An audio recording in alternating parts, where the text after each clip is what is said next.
হায় রে বাঙালি, কি এক অবস্থা! এখনো বক্তার হইলাম না, কেবলমাত্র শুরু করলাম।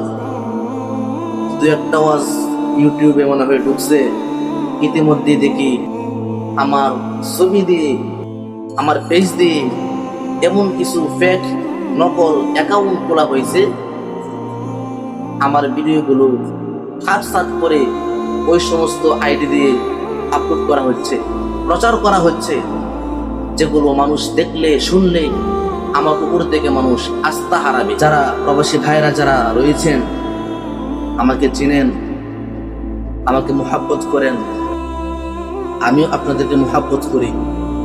আপনারা সবাই সাবধান থাকবেন, কেননা এই সমস্ত বাটপার, এই সমস্ত দালাল, এই সমস্ত প্রতারক কখন কার সঙ্গে কি প্রতারণা করে কেউ বলতে পারে না। আবার অনেকেই মেসেঞ্জারে নোট দিয়েছে,